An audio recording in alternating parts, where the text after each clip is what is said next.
Hello बच्चों, आज हम एक्सरसाइज 5.2 के क्वेश्चंस के वीडियो पर डिस्कशन करेंगे। देखो क्वेश्चन जो है वो है अपना differentiate the function with respect to X in questions 1 to 8। आज अपन डिफरेंशिएशन के बारे में डिस्कशन करेंगे। हालांकि जो डिफरेंशिएशन है उसका थोड़ा बहुत पार्ट जो है वो 11th क्लास में अपन पढ़ चुके हैं। कुछ एक फॉर्मूला जैसे x to the power n का formula, sin x, cos x, tan x, log x, जितने भी स्टैंडर्ड फॉर्मूले, और अगर नहीं भी पता तो मैं यहाँ पे बताऊंगा तुम्हें, ठीक है।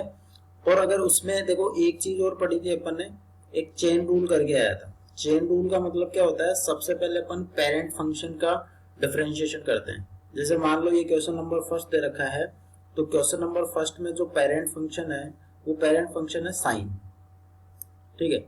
ये जो क्वेश्चन नंबर फर्स्ट है इसमें जो पेरेंट फंक्शन है वो है साइन। तो अपन पेरेंट फंक्शन से स्टार्ट करेंगे, मतलब बाहर वाले फंक्शन से स्टार्ट करेंगे और फिर अंदर तक उसका डिफरेंशिएट करते चले जाएंगे और मल्टीप्लाई करते चले जाएंगे। इसको बोलते हैं अपन चेन रूल, ठीक है। तो क्वेश्चन फर्स्ट से शुरू करते हैं।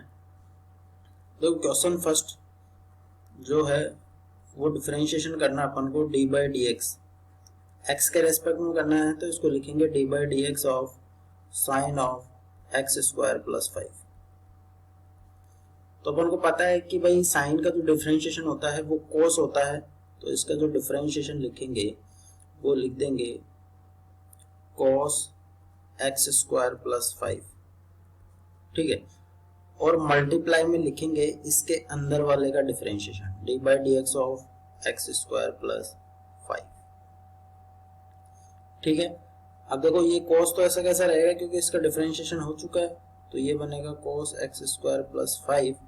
और ये यहाँ पे देखेंगे अपन कि एक्स स्क्वायर का डेरिवेटिव लिखेंगे तो एक्स स्क्वायर का डेरिवेटिव 2x और 5 का डेरिवेटिव 0, तो ये बन जाएगा 2x प्लस 0। तो इसका जो फाइनल आंसर आएगा वो आएगा 2x into cos x square plus 5। Next question में देखो पेरेंट फंक्शन अपना cos है, तो सबसे पहले इसका डेरिवेटिव करेंगे। तो मैं एक काम करता हूँ, देखो इस तरीके से भी कर सकते हैं कि भाई इसको y के इक्वल कर लेता हूँ। तो अपन को फाइंड क्या करना है यहाँ पे, D Y by D X, y का ही तो डिफरेंशिएशन करना है, या फिर मैं बोल दूं कि D by D x of cos of sine of x निकालना अपन को, ठीक है। तो सबसे पहले अपन को पता है कि कोस का जो डिफरेंशिएशन होता है वो होता है माइनस साइन, तो यहाँ से D Y by D X जो बनेगा पेरेंट फंक्शन का डेरिवेटिव हो जाएगा minus sine of sine X. और फिर मल्टीप्लाई में लिखेंगे D by D x of अंदर वाले का, तो अंदर कौन है साइन एक्स, तो साइन एक्स का डेरिवेटिव, तो ये बनेगा साइन ऑफ साइन एक्स, और साइन एक्स का जो डेरिवेटिव होगा वो होगा कोस एक्स। तो अपना फाइनल आंसर ये बन जाएगा minus of cos x into sine of sine x. Next जो थर्ड क्वेश्चन है उसमें दे रखा है साइन ए एक्स प्लस बी, तो मैं इसको y मान लेता हूँ। तो ये करेंगे D Y by D X, parent function जो है वो साइन है, तो साइन का डेरिवेटिव होता है कॉस, तो ये बनेगा cos A x plus B. Into में डी बाई डी एक्स लिखूंगा अंदर वाले का, तो अंदर है ए एक्स प्लस बी, तो cos of A x plus B. यहाँ देखो इसका डेरिवेटिव करेंगे तो ए तो कांस्टेंट है, तो मैं इसको ऐसा भी लिख सकता हूँ a into D by D x of X plus D by D x of B. तो b तो देखो कांस्टेंट है यहाँ पे, तो b का डेरिवेटिव तो बन जाएगा 0, तो ये बनेगा cos a x plus B. और मल्टीप्लाई वाले रूल में क्या होता है कि ये a जो होता है कांस्टेंट जो होता है, अगर मल्टीप्लाई में हो तो वो एज इट इज बाहर आ जाता है और अंदर वाले का डेरिवेटिव, तो x का डेरिवेटिव x के रेस्पेक्ट में बन जाएगा 1, तो फाइनल, और ये बन जाएगा इसका 0। तो फाइनल इसका जो आंसर बनेगा वो बनेगा a into cos of A x plus B. Question number 4 में दे रखा है y इक्वल टू, सपोज कर लिया अपन ने कि sec of tan of under root X. इसमें 3 अलग अलग फंक्शन दे दिया, पहले सेक का करेंगे, फिर टेन का करेंगे और फिर अंडर रूट एक्स का करेंगे, ठीक है। तो इसमें जो D Y by D X बनेगा उसमें सबसे पहले अगर मैं सेक का डेरिवेटिव करूं, तो सेक का डेरिवेटिव अपन को पता है sec X into tan X होता है। अगर अपन बात करें D by D x of sec X, तो ये होता है sec X into tan X. तो यहाँ पे देखो एक्स की जगह क्या आ रहा है, ये आ रहा है, तो ये तो अंदर एज इट इज बना रहेगा। तो सबसे पहले सेक का डेरिवेटिव हो जाएगा सेक ऑफ इनटू में ये 10 यानी कि tan ऑफ,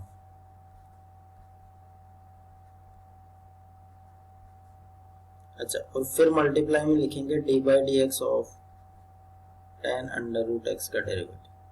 तो ये तो देखो ऐसा का ऐसा एज इट इज आ जाएगा sec tan under root x into tan under root x, और tan x का कितना होता है, tan x का होता है सेक स्क्वायर, तो इसका बन जाएगा sec square of under root x into multiply में D by D x of, जहां जब तक ये खत्म नहीं होता तब तक मल्टीप्लाई करते जाएंगे, अंदर कौन बन रहा है अंडर रूट एक्स, ठीक है। तो ये बन जाएगा अपने पास sec of tan under root x ऐसा कैसा, ये tan of tan under root x ये भी ऐसा कैसा, ये sec square under root x और अंडर रूट एक्स का जो डेरिवेटिव होता है एक्स की पावर n वाले फॉर्मूले से करेंगे तो इसका डेरिवेटिव आता है 1/2 अंडर रूट एक्स। तो इसका अपन फाइनल आंसर ऐसा लिख लेंगे sec tan under root x into tan of tan under root x into में ये sec square under root x और होल डिवाइड बाई आ जाएगा ये 2 अंडर रूट एक्स। ये इसका फाइनल आंसर हो जाएगा। क्वेश्चन नंबर 5, क्वेश्चन नंबर 5 में देखो ये दे रखा है sine of A x plus B upon cos of C x plus D, इसको y के इक्वल कर लेता हूँ मैं। तो एक u बाई वी रूल आया था, एक तो होता है देखो u डॉट वी रूल, तो u डॉट वी तो ये होता है दो फंक्शन हो तो जैसे पहला एज इट इज लिख के दूसरे का डेरिवेटिव प्लस दूसरा एज इट इज लिख के पहले का डेरिवेटिव, ठीक है। और एक होता है u by V rule, u by V rule क्या होता है, वो ये होता है नीचे डिनोमिनेटर का तो स्क्वायर आ जाता है, फिर लिखते हैं अपन डिनोमिनेटर इंटू न्यूमरेटर का derivative minus denominator into numerator का डेरिवेटिव न्यूमरेटर इंटू डिनोमिनेटर का डेरिवेटिव, है ना। तो यहाँ पे देखो ऐसा ही कुछ बन रहा है, u की जगह तो आ रहा है sine of A x plus B और v की जगह आ रहा है यहाँ पे cos of C x plus D. तो इसका जो dy बाई डी एक्स बनेगा वो ऐसा कुछ बनेगा, सबसे पहले डिनोमिनेटर का स्क्वायर कर दूंगा, तो ये बनेगा cos square of C x plus D. फिर लिखेंगे डिनोमिनेटर ऐसा कैसा, देखो यहाँ पे v का मतलब आ जाएगा cos of C x plus D, और फिर न्यूमरेटर में लिखेंगे इसका, इसमें मल्टीप्लाई में लिखेंगे न्यूमरेटर का डेरिवेटिव मतलब d by D x of sine of A x plus b, फिर minus sine of A x plus b ऐसा कैसा आ जाएगा, और d by D x of cos of C x plus d बन जाएगा, ठीक है। तो इसका डेरिवेटिव पुट कर देता हूं मैं, तो ये देखो cos तो ऐसा कैसा रह जाएगा cos of C x plus D. अच्छा, इसका करेंगे पहले साइन का, तो साइन में देखो इसमें पेरेंट फंक्शन है साइन, तो साइन का डेरिवेटिव हो जाएगा cos, तो cos ए एक्स प्लस बी, यहाँ पर मैं डायरेक्ट लिख रहा हूँ, देखो फिर से नहीं लिख रहा हूँ क्योंकि लंबा पड़ जाएगा ये। फिर अंदर वाले का डेरिवेटिव करेंगे ए एक्स प्लस बी का डेरिवेटिव, तो ए एक्स प्लस बी का डेरिवेटिव में ए एक्स का तो बन जाएगा ए और बी का बन जाएगा जी। फिर ये बन जाएगा साइन तो ऐसा कैसा ए एक्स प्लस बी, और फिर कोस का करेंगे तो कोस में देखो माइनस आता है, कोस का माइनस साइन होता है तो minus of sine C x plus D, और सी एक्स प्लस डी का करेंगे तो ये बनेगा सी और प्लस डी का बन जाएगा ये 0, और नीचे जो है वो डिनोमिनेटर का स्क्वायर एज इट इज आ जाएगा, यानी कि ये बनेगा cos square of C x plus D.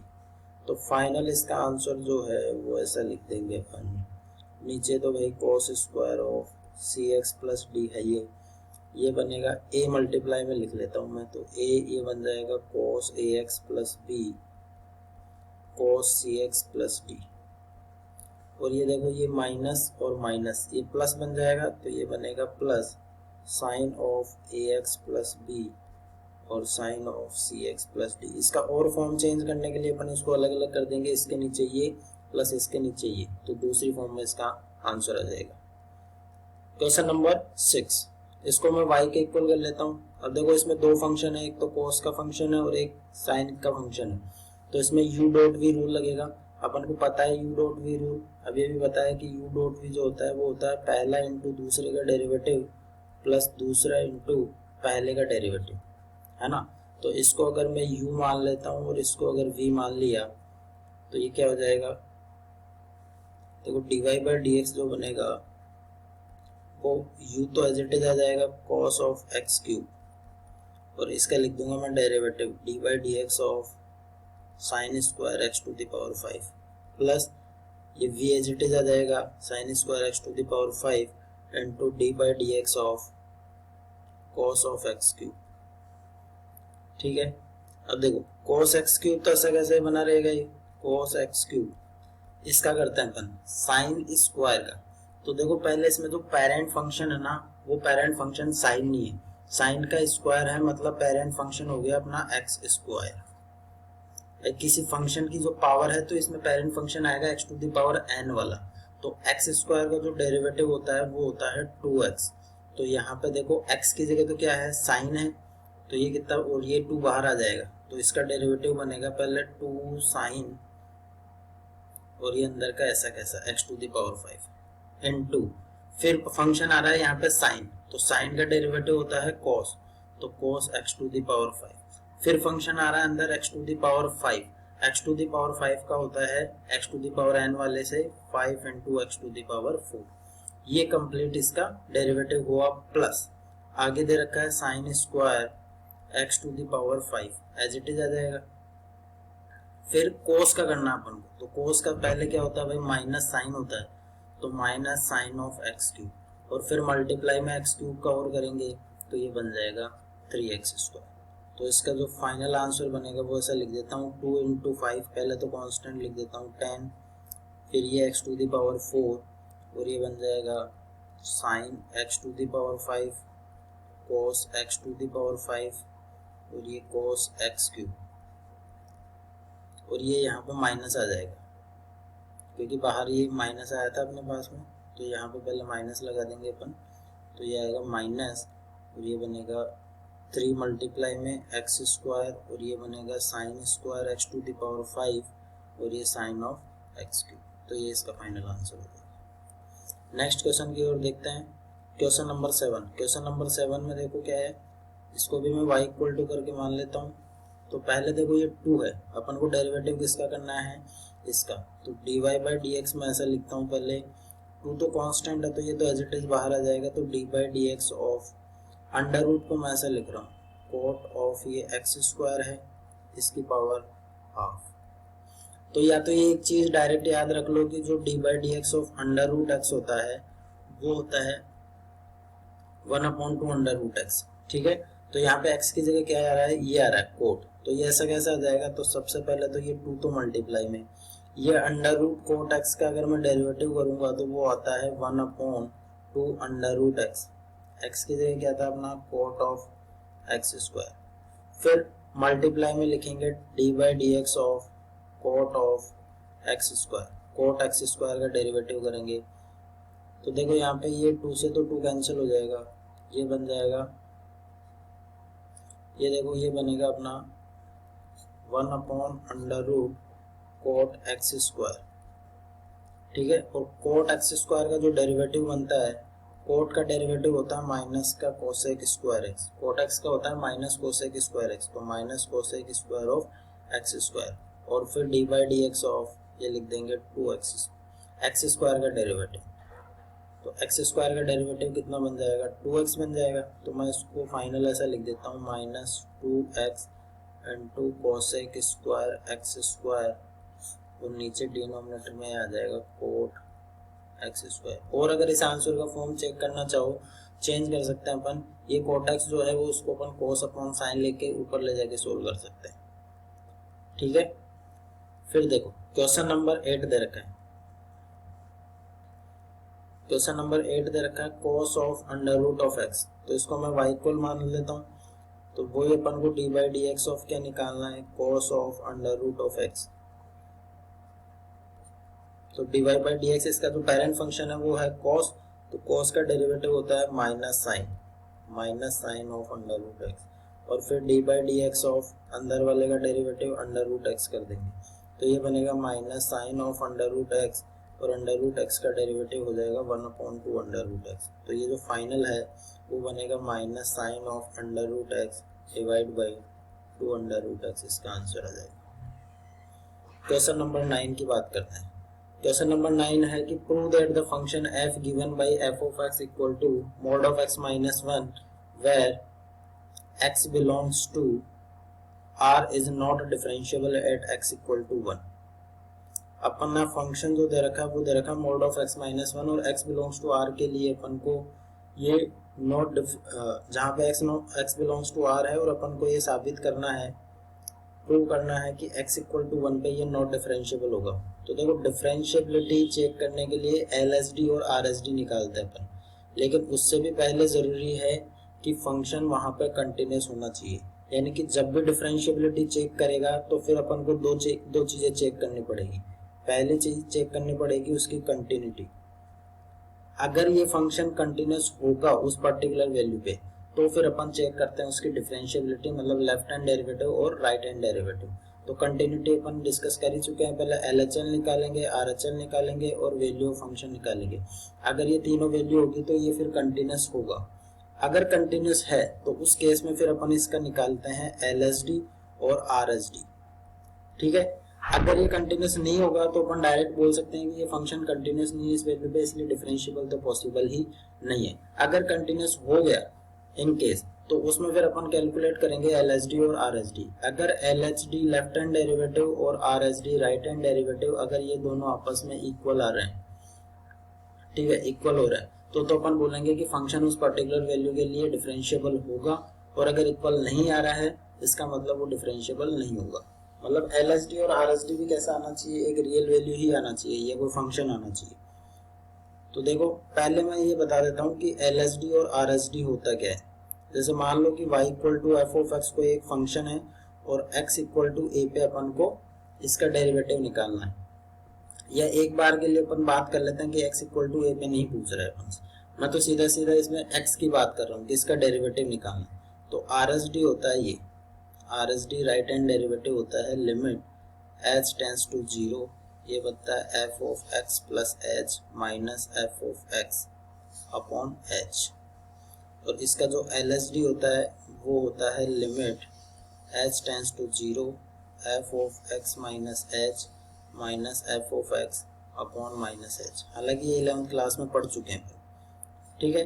अगर किसी पर्टिकुलर वैल्यू मान लो कि x इक्वल टू a पे पूछ लेता है, तो a पे पूछने का मतलब x की जगह मैं a पुट कर दूंगा यहाँ पे, तो ये बन जाएगा क्या, अगर a पे पूछेगा तो ये बनेगा limit h tends to 0 f of a plus h minus f of a upon ये बनेगा h, और LSD बन जाएगा इसका limit h tends to 0 f of a minus h minus f of a upon minus h।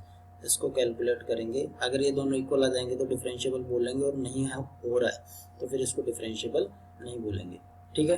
तो देखो अपना जो फंक्शन है y equal to f of x वो है मोड ऑफ x माइनस 1। तो मैंने बताया था कि मोड को ब्रेक करने के तरीके, तो मोड को ब्रेक करेंगे, इसको अपन इक्वल टू 0 करेंगे पहले। अगर इसको इक्वल टू 0 पुट करते हैं तो यहाँ से x का वैल्यू आता है 1, तो एक तो ग्रेटर देन इक्वल टू 1 का इंटरवल बनाएंगे और एक लेस देन 1 का। जब भी मोड फंक्शन आएगा उसकी कंटिन्यूटी या डेरिवेबिलिटी चेक करने के लिए अपन ऐसा ही करेंगे। तो देखो ये एज इट इज बाहर आएगा कब, ये x minus 1 as it is बनेगा कब, जब x minus 1 greater than equal to 0, मतलब अंदर वाली चीज ग्रेटर देन इक्वल टू 0 होती है। और ये इसका जस्ट निगेटिव बनेगा कब, जब अंदर वाली चीज निगेटिव बनती है। या फिर मैं इसको ऐसा भी लिख सकता हूँ कि ये x माइनस 1 बनेगा जब x greater than equal to 1 होगा, और 1 माइनस x बनेगा जब x लेस देन 1 होगा। अब देखो यहाँ पे अपन को जो डेरिवेबिलिटी पूछ रहा है या डिफरेंशिएशन पूछ रहा है, डिफरेंशिएबल है कि नहीं है, वो 1 पे पूछ रहा है, और 1 पे यहाँ पे देखो डेफिनेशन चेंज हो रही है। तो सबसे पहले इसकी कंटिन्यूटी चेक करेंगे, सबसे पहले कंटिन्यूटी चेक करेंगे। कंटिन्यूटी के लिए देखो इसमें बात करेंगे अपन पहले LHL की। तो limit x tends to 1 minus f of x, 1 minus मतलब एक से छोटे के लिए फंक्शन चेक करना है, एक से छोटे के लिए फंक्शन कौन सा आएगा, 1 माइनस x आएगा, तो ये 1 माइनस x इस पे जैसे ही मैं 1 पुट करूंगा तो ये 1 माइनस 1 इक्वल टू 0 बन जाएगा। RHL की बात करेंगे तो ये बनेगा limit x tends to 1 plus f of x. RHL के लिए आएगा ग्रेटर देन 1 वाला पार्ट, तो ग्रेटर देन 1 के लिए फंक्शन है x माइनस 1। जैसे इसमें मैं 1 पुट करता हूँ तो ये भी 1 माइनस 1 इक्वल टू 0 बन जाएगा। फिर value of function F of 1 की बात करेंगे तो इक्वल टू का साइन यहाँ पे है, तो यहाँ पे इसमें पुट करूंगा तो 1 माइनस 1 इक्वल टू 0। तो देखो यहाँ से LHL equal to RHL equal to value of function means f of 1, इसका वैल्यू आ रहा है 0। तीनों वैल्यू एक डेफिनेट वैल्यू के लिए इक्वल आ रहा है। इसका मतलब क्या बन जाएगा कि function is continuous at x equal to 1। अब अगर ये कंटिन्यूअस है तो फिर मैं इसकी LSD और RSD निकालूंगा। LSD के लिए अब देखो, LSD के लिए क्या होगा, पहले मैं RSD के लिए फंक्शन लिख देता हूँ और फिर ये LSD के लिए फंक्शन लिख देता हूँ। RSD के लिए जो फंक्शन होगा वो वही ग्रेटर देन 1 वाली बात करेंगे अपन इसके अंदर। देखो ग्रेटर देन की तरफ से RSD आएगा और लेस देन की तरफ से LSD आएगा। तो RSD के लिए तो फंक्शन हो जाएगा x माइनस 1 और LSD के लिए फंक्शन हो जाएगा 1 माइनस x। और कहाँ पे चेक करना है अपन को, x इक्वल टू 1 पे चेक करना है। मतलब यहाँ पे जो x इक्वल टू a का जो फॉर्मूला देखा था, a का मतलब 1 हो गया यहाँ पे। तो सबसे पहले अपन कैलकुलेट कर लेते हैं LSD। तो LSD कैलकुलेट करेंगे तो ये आएगा लिमिट h टेंस टू 0, वहाँ पे हुआ करता था f of a plus h। a का वैल्यू यहाँ पे 1 है तो यहाँ पे लिखूंगा f of 1 plus h minus f of a upon ये माइनस का h। और अगर RSD की बात करेंगे तो RSD लिखेंगे अपन लिमिट h टेंस टू 0, ये बनेगा f ऑफ, अच्छा LSD की बात कर रहे थे तो यहाँ पे आएगा 1 माइनस, ठीक है, और यहाँ पे RSD में आएगा 1 plus h minus f of a का मतलब यहाँ पे कितना दे रखा है, 1 दे रखा है, तो ये बनेगा 1 और अपॉन ये h बनेगा। तो देखो सबसे पहले यहाँ पे वैल्यू निकालता हूँ मैं। अगर f ऑफ 1 की बात करें तो f ऑफ 1 अपन पहले ही कैलकुलेट कर चुके, 0 आएगा उसका वैल्यू। तो लिमिट h टेंस टू 0, ये बनेगा f ऑफ 1 माइनस h। देखो इसके लिए LSD के लिए जो फंक्शन है वो यहाँ पे है और यहाँ पे f ऑफ 1 माइनस h निकालना, मतलब x की जगह 1 माइनस h पुट करना है। तो पहले तो ये 1 माइनस और x की जगह ये 1 माइनस h हो गया, माइनस f ऑफ 1 की बात कर रहा है, f ऑफ 1 कैलकुलेट कर चुके हैं वो है 0 और यहाँ पे ये माइनस h। तो ये बनेगा लिमिट h टेंस टू 0, ये बनेगा 1 minus 1 plus h upon minus h। तो ये फाइनल बनेगा लिमिट h टेंस टू 0। देखो ये h से h कट भी जाएगा तो ये माइनस 1 आएगा। कुल मिला के LSD का वैल्यू जो आएगा वो माइनस 1 आएगा, ठीक है। फिर बात करते हैं अपन RSD की। RSD के लिए limit h tends to 0 1 plus h। तो देखो इसके लिए फंक्शन, RSD के लिए फंक्शन ये है तो ये लेंगे। तो इसमें मैं x की जगह 1 प्लस h पुट करूंगा यहाँ पे, तो x की जगह 1 प्लस h और फिर ये माइनस 1, ये वाला ये माइनस 1, और f ऑफ 1 कैलकुलेट कर चुके हैं वो है 0 और नीचे कितना आ जाएगा, h आ जाएगा। तो ये 1 से 1 कैंसिल हो जाएगा यहाँ पे। तो फाइनली आएगा limit h tending to 0 h upon h, मतलब लिमिट h टेंस टू 0, ये 1 बन जाएगा, ठीक है। तो यहाँ से जो RSD का वैल्यू आएगा वो 1 आ जाएगा। तो यहाँ पे देखने वाली बात ये है कि देखो LSD का वैल्यू माइनस 1 आ रहा है और RSD का वैल्यू 1 आ रहा है। इसका मतलब LSD not equal to RSD। तो अपन क्या कह सकते हैं यहाँ से कि function is not differentiable at x equal to 1। तो जब भी अपन को डिफरेंशिएबिलिटी पूछेगा कि यहाँ पे ये डिफरेंशिएबल है कि नहीं है, तो पहले अपन उसकी कंटिन्यूटी चेक करेंगे। अगर फंक्शन कंटिन्यूअस होगा तो फिर अपन डिफरेंशिएबिलिटी चेक करेंगे, और कैसे चेक करेंगे वो अपन इस क्वेश्चन में डिस्कशन कर चुके हैं। नेक्स्ट क्वेश्चन की बात करते हैं। नेक्स्ट क्वेश्चन में दे रखा है कि prove that the greatest integer function defined by f of x equal to gi of x। ये ग्रेटेस्ट इंटीजर फंक्शन है भाई, और कहाँ से पूछ रहा है, 0 से 3 के बीच में बोला है इसने। Is not differentiable at x equal to 1 और x इक्वल टू 2। अपन को ये साबित करना है कि ये जो gi फंक्शन होगा वो x इक्वल टू 1 और x इक्वल टू 2 पे नॉन डिफरेंशिएबल होगा, मतलब डिफरेंशिएबल नहीं होगा। तो ये कैसे कैलकुलेट करते हैं, देखो GIF के बारे में तो अपन ने पहले ही देखा है कि ये इंटीजर पे जो होता है वो हमेशा ब्रेक होता है। तो इंटीजर पे तो ये कंटिन्यूस ही नहीं होता है। तो जब ये कंटिन्यूस ही नहीं होगा तो अपन इसके आगे डिफरेंशिएबिलिटी चेक करेंगे ही नहीं। तो पहला केस में अपन इसमें देख लेते हैं x इक्वल टू 1 पे जो फंक्शन है अपना वो है GIF ऑफ x। ठीक है, तो सबसे पहले लिमिट चेक करते हैं, इसकी लिमिट LHL कैलकुलेट करता हूँ। तो लिमिट ये बनेगा x टेंस टू 1 माइनस और ये बन जाएगा फंक्शन क्या है GIF ऑफ x की जगह यहाँ पे मैं पुट कर सकता हूँ 1 माइनस h, क्योंकि LHL की बात हो रही है।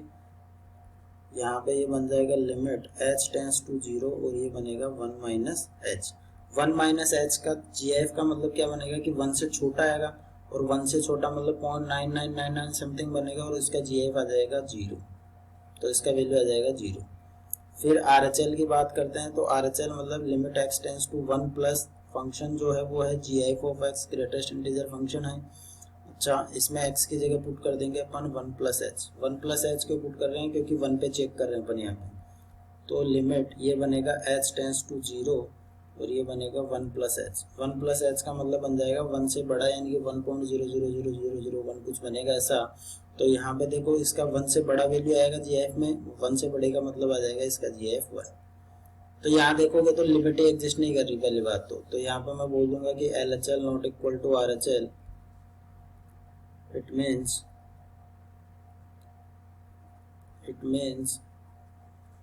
function is discontinuous at x equal to 1। और यहीं से अपन डायरेक्ट लिख सकते हैं कि अगर ये डिसकंटिन्यूस है इसका मतलब function is non differentiable at x equal to 1। आगे अपन को LHD और RHD कैलकुलेट करने की जरूरत ही नहीं पड़ेगी इसके अंदर। ठीक है, दूसरी बात करते हैं एट x इक्वल टू 2 पे, और वही फंक्शन अपना है y equal to f of x। अच्छा, देखो यहाँ पे सबसे पहले LHL y equal to f of x equal to GIF of x दे ही रखा है ना। तो बात करते हैं अपन इसमें LHL की। LHL बन जाएगा limit x tends to 2 plus, और वही x की जगह इसमें क्या पुट करेंगे, x की जगह 2 प्लस h पुट करेंगे। तो ये बनेगा लिमिट h टेंस टू 0 और ये बन जाएगा 2 प्लस h। 2 प्लस h का GIF मतलब 2.00 समथिंग होगा, 2 से बड़ा होगा तो इसका GIF आ जाएगा 2। फिर RHL की बात करते हैं, तो RHL इसमें कैलकुलेट करेंगे तो limit x tends to 2 minus GIF of x, और इसमें x की जगह वैल्यू पुट करेंगे अपन 2 माइनस h। तो यहाँ से देखो लिमिट h टेंस टू 0 और ये GIF ऑफ 2 माइनस h बनेगा, तो ये 1.9999 समथिंग बनेगा, मतलब 2 से जस्ट छोटा बनेगा। 2 से जस्ट छोटे का जो इंटीजर आएगा GIF आएगा वो बनेगा 1। तो यहाँ से देखो LHL आ रहा है 2 और RHL आ रहा है 1, इसका मतलब LHL not equal to RHL। तो मैं ऐसा बोल सकता हूँ कि function is discontinuous at x equal to 2। और अगर फंक्शन डिसकंटिन्यूअस है इसीलिए अपन ये बोल सकते हैं कि function is non differentiable at x equal to 2। तो फंक्शन अगर डिसकंटिन्यूअस होगा तो वहां पे अपन को LHD RHD कैलकुलेट करने की जरूरत नहीं पड़ेगी, अपन डायरेक्ट उसमें लिख सकते हैं कि फंक्शन कंटिन्यूअस नहीं है, इसलिए डिफरेंशिएबिलिटी की तो बात ही नहीं होगी इसके अंदर। ठीक है।